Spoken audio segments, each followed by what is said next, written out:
Welcome to the second lecture of module 2 on mass transfer operations. In this module, we are discussing equipment for gas liquid operations. Before going to the next lecture, let us have a small recap on our previous lecture. In our previous lecture, we have considered different mass transfer equipment both for batch and the continuous mode, and those equipments are dispersed vessel, then venturi scrubber,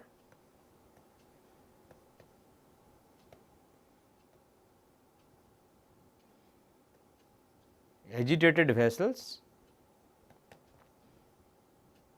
weighted wall column,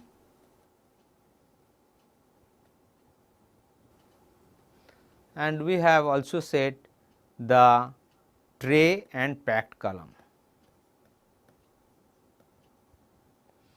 This tray and packed column are commonly used in industrial application, particularly in case of absorption and stripping as well as in distillation. So, we will put more emphasis on the tray and packed column in our next discussion. So, let us start with our tray or packed column. You can see this is a typical look of tray column. As you can see in this column, you have the different terms used over here, already written over here. BP represents the baffle plate over here, and we have column support which is over here. Then we have demister which over here, and then downcomer DC is over here where the liquid comes down. We will discuss more about it, downcomer. Then downcomer plate. So, here this is downcomer plate, and then gas inlet. We have gas inlet at the bottom, and then we have gas outlet nozzles over here, then liquid inlet which is at the top, and liquid inlet or side stream outlet, so which is over here. Then we have manholes. You can see over here manholes are written. So, manholes, through manholes when the cleanings are required, it is used. And then we have nozzles, then we have reinforced concrete foundation, then sieve tray.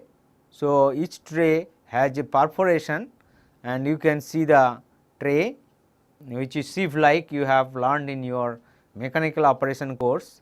There are different kinds of sieves used. So, it is called sieve tray. Then tower cell TS, and then TS are tray support ring, and then wear. So, wear actually which is maintained a particular liquid height in a particular tray.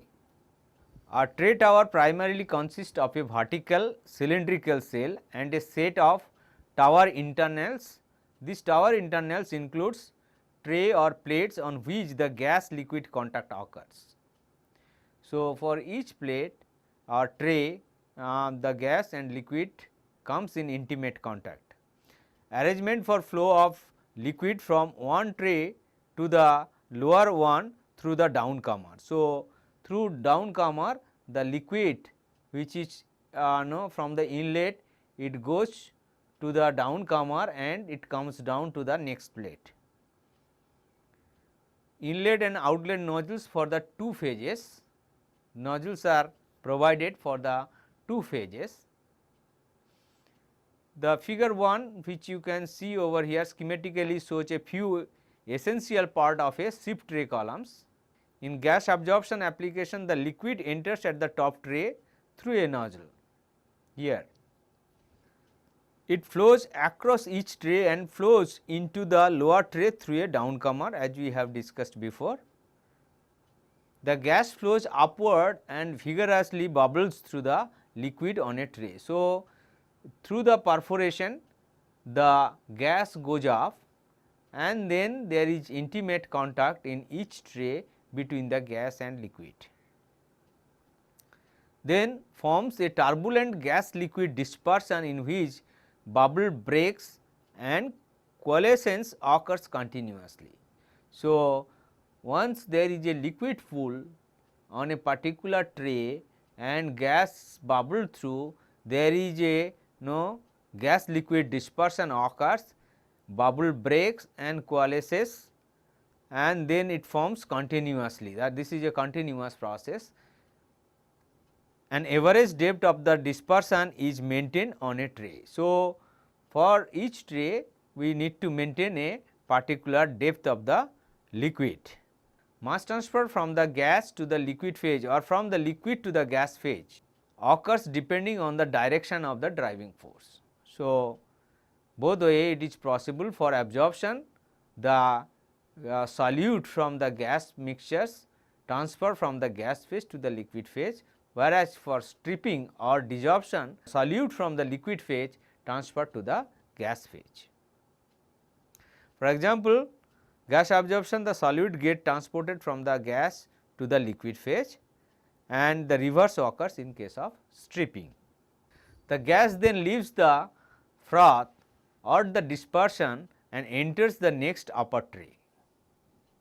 The liquid flows across a tray and then over a weir to enter into the downcomer.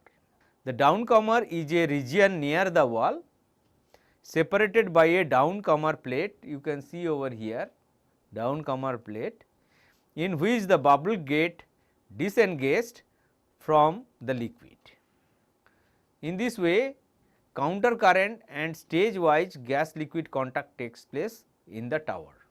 Each tray acts as a stage in which the liquid flowing down from the upper tray and the gas flowing up from the lower tray come in contact. Okay. The tower acts as a cascade because you have multiple tray and the vapor and liquid flows from tray to tray. So, it acts as a cascade. The number of equilibrium stages or we call it ideal stages or trays required for a given separation is determined solely from the material balance and the equilibrium consideration. The stage efficiency and therefore, the number of real trays is determined by mechanical design and the conditions of operation. The construction and the operational feature of a tray tower and the tower internals are briefly discussed in this lecture. The cell is usually made of metals or an alloy. The materials of constructions anyway we will learn in another course or another subjects. So, here we will mostly just highlight the what are the materials used. Plastic cells are also used sometimes. The materials is selected on the basis of corrosiveness of the fluid, temperature and pressure conditions and the cost. So, based on these three factors the materials are selected and then which are usually among the plastics, metals or alloys. If the cell diameter is small, it may be made of several flanged section in order that the trays may be fitted into it and maintained when necessary by opening it. This is for the small diameter tray. So, we need to have several flanged sections and it is very easier to maintain whenever it is necessary. Tray towers of diameter less than 1 meter are rarely used. On the other extreme, towers as big as 10 meter in diameter are known to be in use. So, in industry you would find very bigger diameter tower is generally varies between 7 to 10 meter diameter. Cell thickness is calculated by using a standard vessel design code. So, that would be available in this references you can use, where the thickness of the cell can be calculated. A tower is generally skirt supported on concrete foundation. As we have shown you on the figure, there is a skirt foundation or support which is made of concrete or so to keep the tower. The support should be strong enough to take the column weight, the liquid load and the wind stress. Generally the columns are very tall, close to 50 meter in the height. The seismic factor at the particular location is also needed to be considered during column and support design.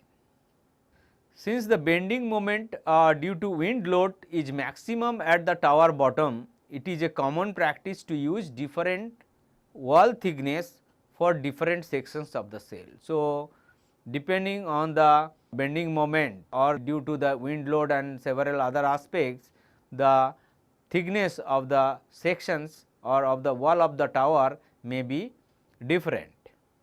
The bottom section has the maximum thickness, whereas the upper section has gradually smaller thickness. This strategy substantially reduces the weight and hence the cost of the cell.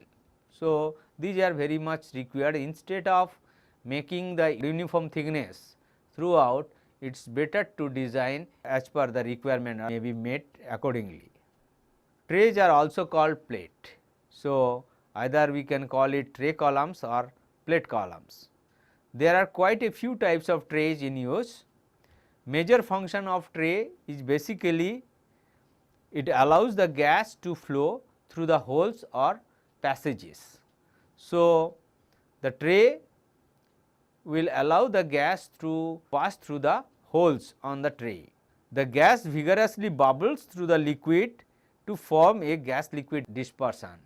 When the liquid comes down from the downcomer of the upper tray, there is a liquid height maintained and the gas which passes through the perforation of the plate, it bubbles through the liquid. So, while doing so, it make a gas liquid dispersion and it create a turbulence and hence increase mass transfer coefficient and gas liquid interfacial area.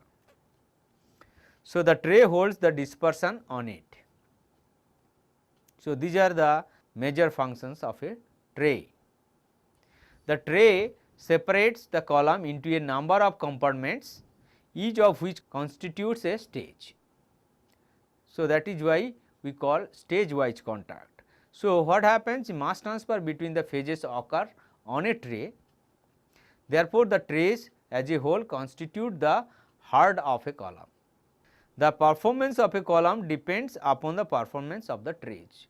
So, that is why tray has to be designed properly. There are different kind of trays and now we will discuss on the bubble cap tray. The bubble cap tray consists of two major components. One is cap slot, a bell shaped cap, you can see over here bell shaped cap, and then there is a riser or chimney, so which is given over here. A ring gasket is used below the nut. So, there is a gasket which is used over here. So, below the nut. The riser is a piece of tube with a flared or expanded bottom end. So, you can see here. So, the bottom is little expanded or flared. It is a tube like arrangements and then the riser acts as the vapor passage and holds the cap. So, this riser when you put cap over here, when there is a flow from the bottom, so cap will go off and the opening from the riser will also go up. So, the vapor will go out, it controls the vapor passage and it also holds the cap over it. The riser is inserted through a hole on the tray floor and the bell shaped cap is bolted to it. Now, the cap and the riser are made of low carbon steel. So, here its materials of construction usually is low carbon steel or stainless steel or any other suitable materials that can withstand the environment within the tower. So, depending on the application, the materials may be changed. Caps are arranged on a tray on equilateral triangular pitch with a row normal to the direction of the liquid flow. Bubble caps generally range from 1 inch to 6 inches in diameter. Now, we will discuss about the sieve tray. In this figure you can see this is the simplest type of tray in which the bubble caps are replaced by holes or perforations for entrance of the gas into the liquid. So, instead of giving a cap and making a riser through which the gas used to pass, this can be replaced with the normal holes on the tray, and which will give the passage of the gas into the liquid. The holes are of relatively small diameter, usually ranging from 1/8 to half inch. This is why the name is sieve tray and also called perforated tray. For clean services, we use of a hole diameter of 3 by 16 inch is common, very common, 3 by 16 inch. For liquid that foul or catch deposition, a hole diameter of half inch may have to be used. So, if the liquid which will may clot the or foul the tray holes, then in that case the larger size holes may be used. In vacuum services, 1/8 inch hole diameter is preferred.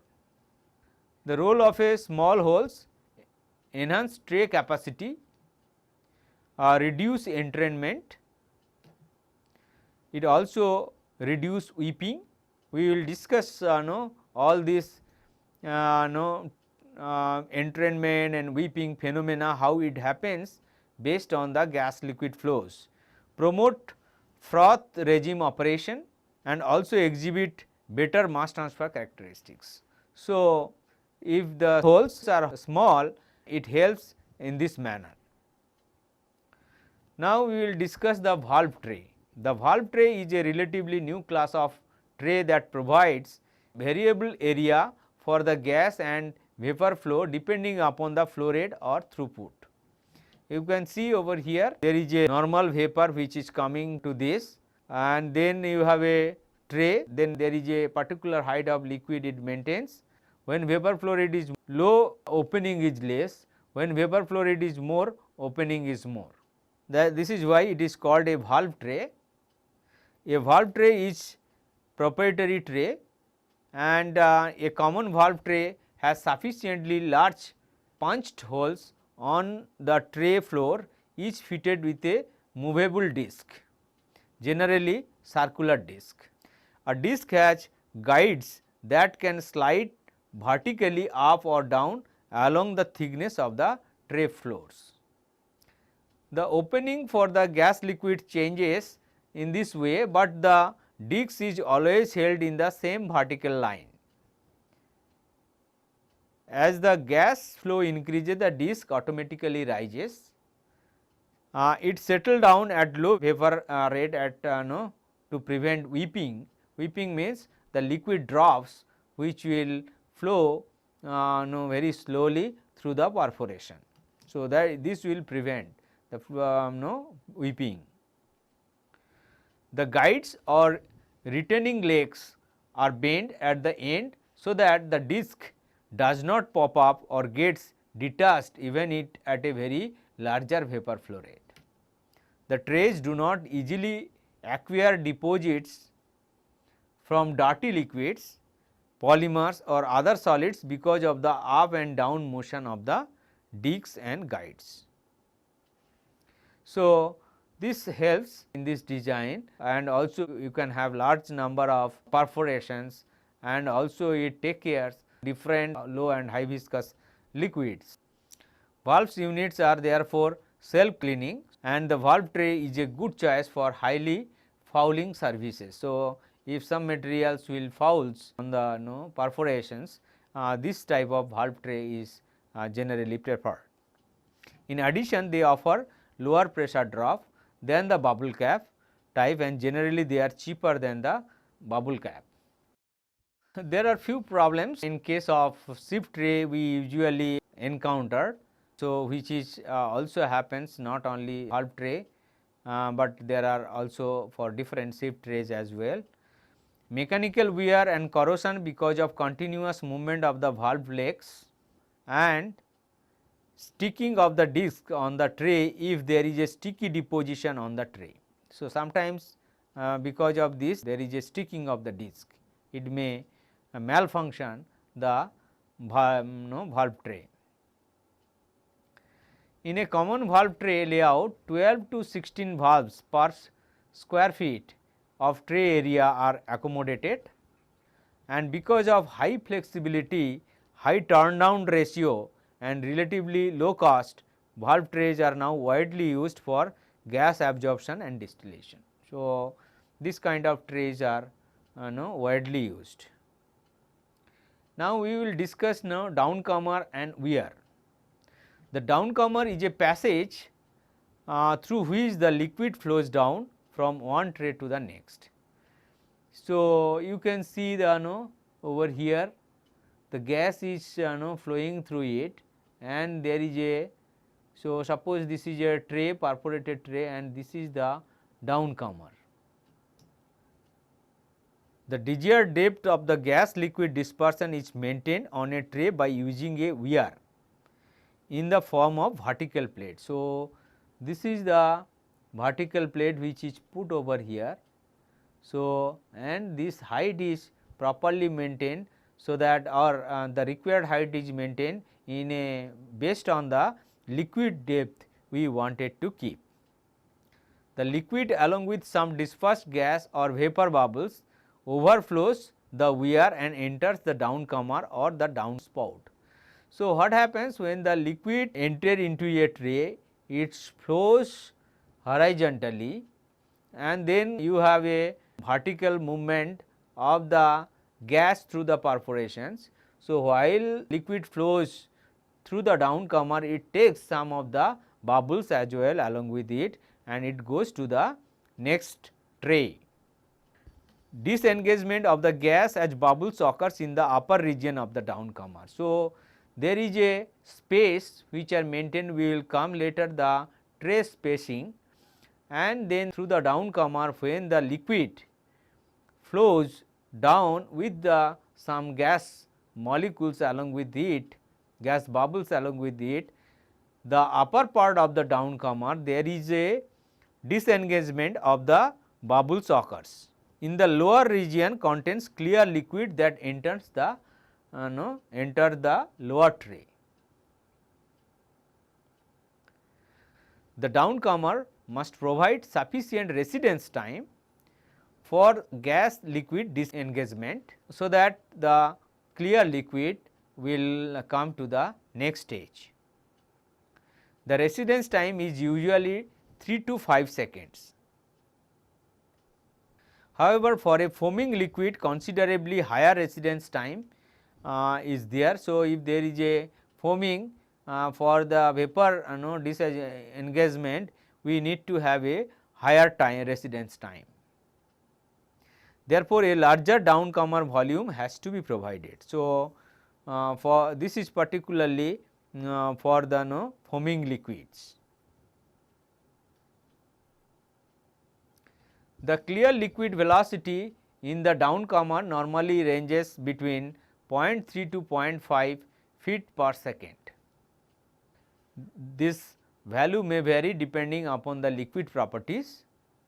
The weir length may vary from 60 to 80% of the tower diameter. So, as we said, the tower diameter is generally up to say 10 meter in case of the industrial towers. So, the weir length it can be as high as 6 meter.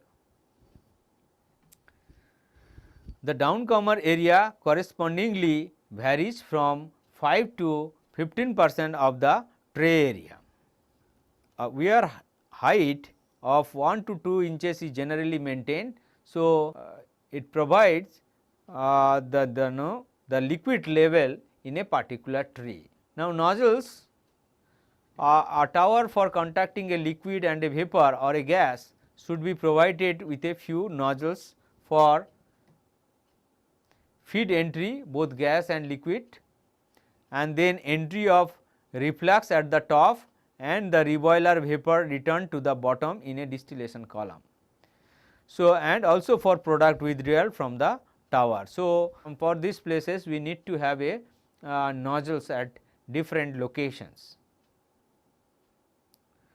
The primary criteria for a feed nozzles design is, you can see, to ensure that the feed is introduced with minimum splashing. So, if the splashing is more, it may not properly distributed throughout the tray.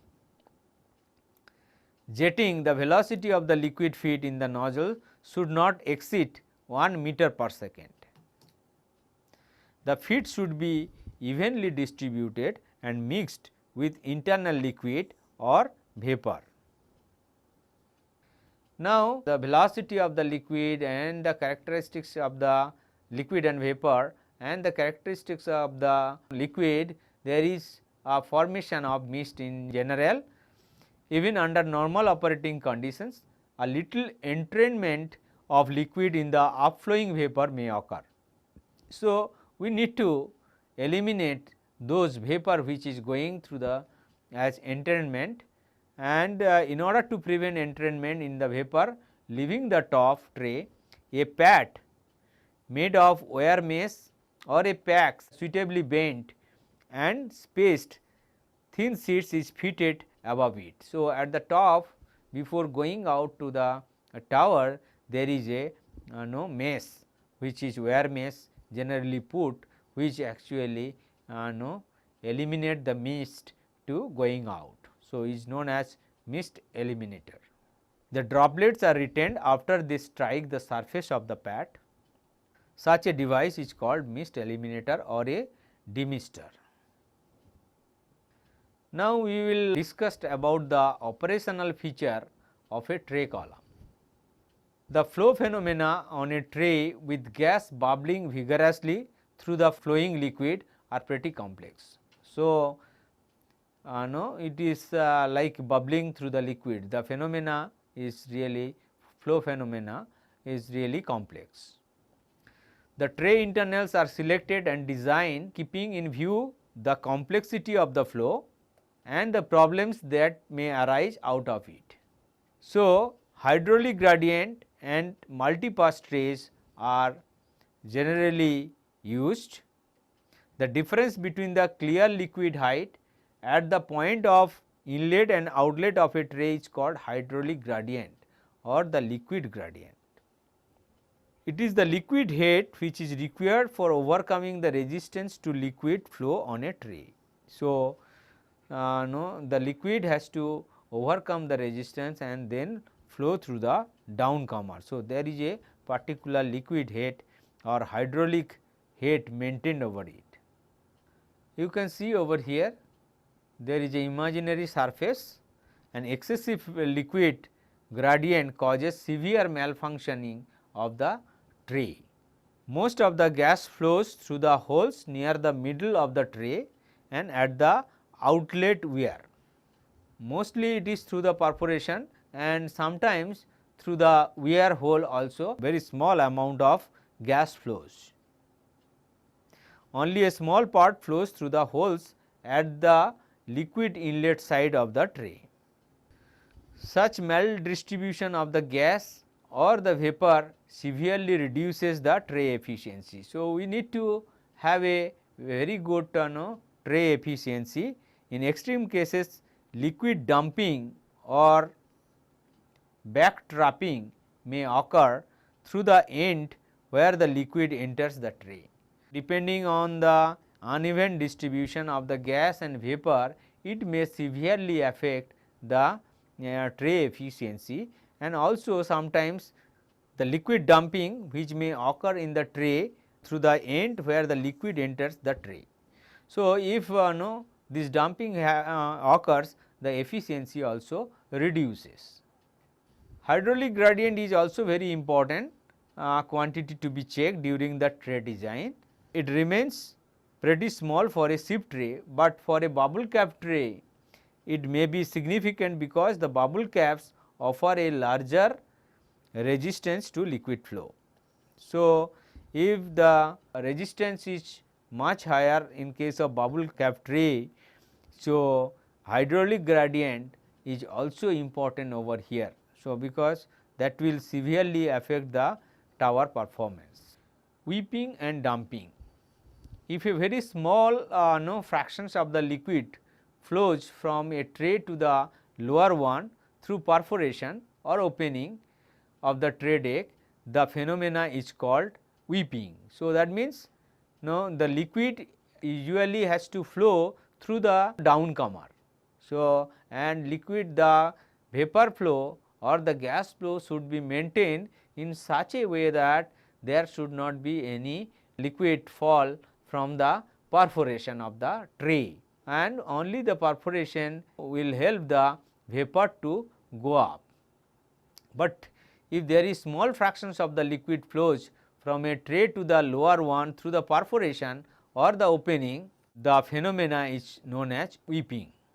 Whipping causes some reductions of the tray efficiency because the liquid dripping down to the tray below through the perforation has not been in full contact with the gas and vapor.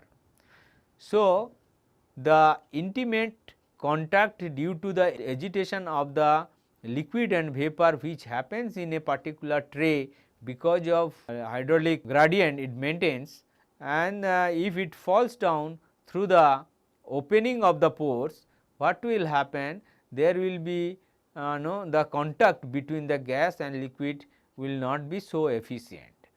So, that is why it will reduce the efficiency of the tray performance.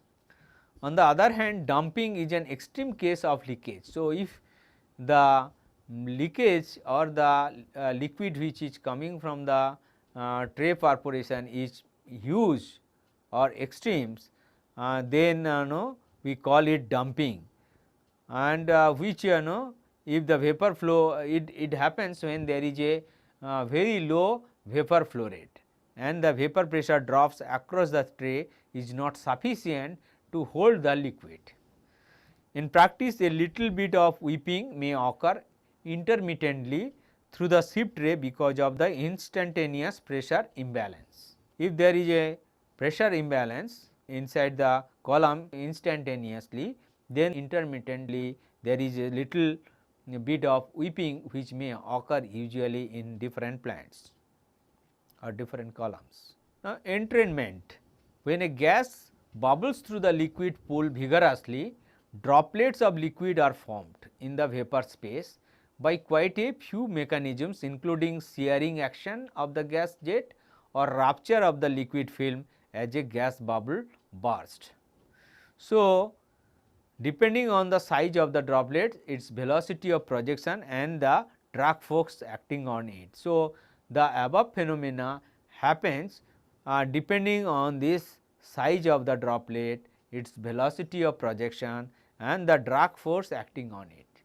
So, on these factors, this type of actions may happen.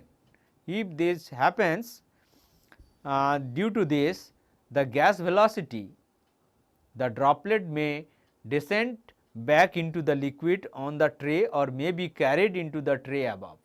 That is why when there is a very high gas velocity entrainment occurs, the phenomena of carryover of suspended droplets into the upper tray is called the entrainment.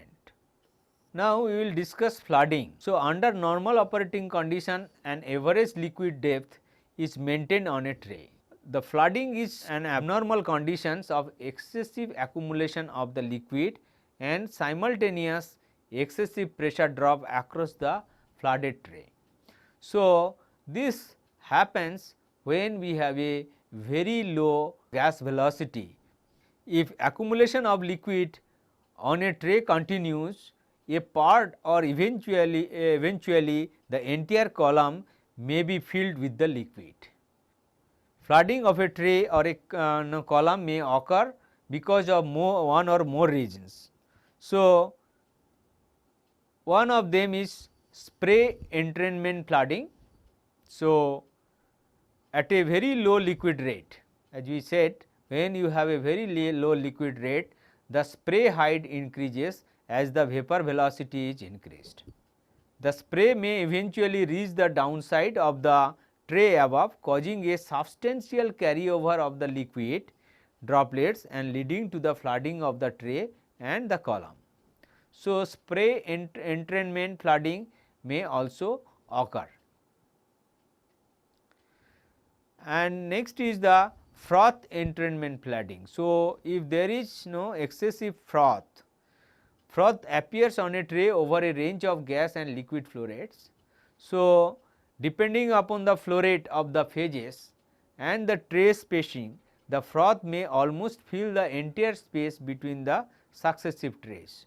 So, if there is a blockage due to the froth formation, most of the liquid droplet suspended in the gas are then carried into the upper tray, causing liquid accumulation thereon and eventual flooding of the tray. So, excessive froth entrainment can also cause the flooding of the column. If the liquid is prone to foaming or on aeration, flooding may occur even at very lower gas velocity. Another is the downcomer flooding. So, when the liquid flow rate is high, the rate of flow of the gas and liquid dispersion into the downcomer also becomes high. So, because of high gas flow rate, there will be vigorous mixing in a particular column, and there will be large number of bubbles, and which will be carried by the liquid towards the downcomer. If the downcomer cannot accommodate the dispersion load and the gas liquid disengagement does not occur properly, the aerated froth liquid fills the downcomer and finally backs off onto the tray above, leading to the downcomer flooding. Okay. One strategy of overcoming the problem of downcomer flooding is to provide a larger tray spacing. So, if we increase the tray spacing, probably that will eliminate the downcomer flooding. Now, let us see the performance diagram. Here you can see the how the column can perform under different vapor rate and the liquid rate. The performance of a particular type of tray depends upon the relative liquid and the vapor throughputs. The effects of the phase flow rate on the performance of a sieve tray are qualitatively shown in this figure over here, figure 2. This is also called a tray stability diagram. Now, let us assume that the tray operate at gas and liquid rates corresponding to point N.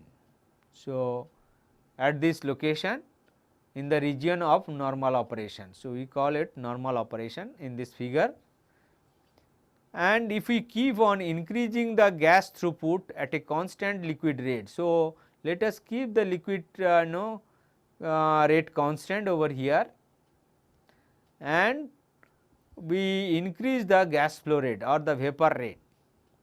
More liquid is entrained in the gas. At point E over here,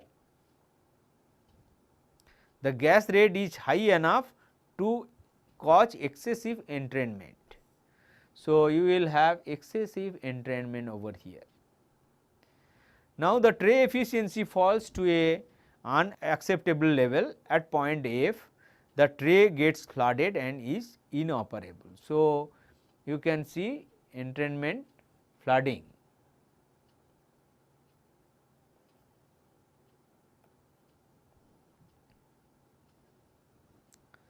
And the column will be inoperable.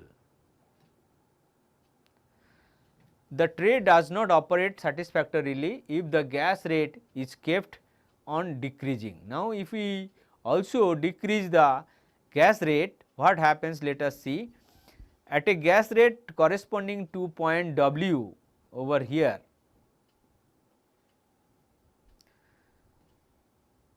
The gas pressure drop across the tray decreases to the extent that the some liquid start leaking through the tray holes. If that is happens, then we have a weeping.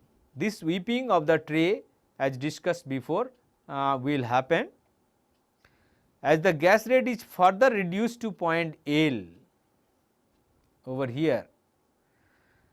So, what happens? The weeping rate increases significantly, causing deterioration of the performance of the tray, and the tray should be operated above this point, otherwise dumping will happen or heavy weeping will happen. If the gas throughput is yet reduced to point D, dumping of liquid starts. Okay. So, in this region, so dumping will start. Under such a condition, most of the liquid passes through the tray holes and little if any flows into the downcomer. So, all the liquids which will come from the top tray will pass through the perforation and it will fall down directly without any flows or little flows through the downcomer. The operable limits of a tray in respect of gas and liquid flow rates depends on the tray design, temperature, pressure conditions as well as properties of the liquid and the vapor phases. So, this will decide about the operation limit of the gas and the liquid. Now, another important thing is the turn down ratio. A column designed for a particular capacity may have to be operated at an enhanced or reduced capacity depending upon the changes in the production rate in the plant. So, due to various factors.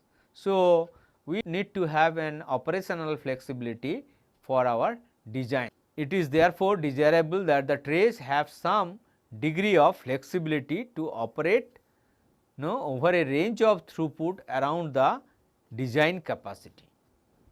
Such flexibility is expressed in terms of turn down ratio, which is defined as the ratio of the design vapor throughput to the minimum operable throughput. So, turn down ratio for shift trays have a very low turn down ratio of about 2 for shift trays. For valve trays normally have a turn down ratio of 4 and bubble cap tray have a still larger turn down ratio. Now, the tray spacing. Tray spacing is the distance or gap between the consecutive tray in a column. An accurate tray spacing is important for quite a few reasons. The rate of entrainment strongly depends upon the tray spacing, and as we know, the entrainment actually reduces the performance of the tray. Not only that, tray spacing also important in case of the froth formation and the flooding of the column, which greatly reduce to the tray efficiency. If a larger spacing is provided, most of the liquid droplets descends back to the tray, reducing the entrainment. If a larger spacing is provided, most of the liquid droplets descend back to the tray, reducing the entrainment. The column can operate at a greater superficial gas velocity and a smaller column diameter can be used for a given throughput. But the column height increases if the same number of tray have been accommodated. Hence, a trade off between a smaller column diameter and a larger height has to be struck. So, we have to optimize the column diameter as well as the number of trays. The tray spacing varies from a pretty wide range from 8 to 36 inches. For a column of 4 feet or larger in diameter, a tray spacing of 18 to 24 inches is adequate. So, these are the typical values which is used. With this, thank you for your attention and attending to this lecture.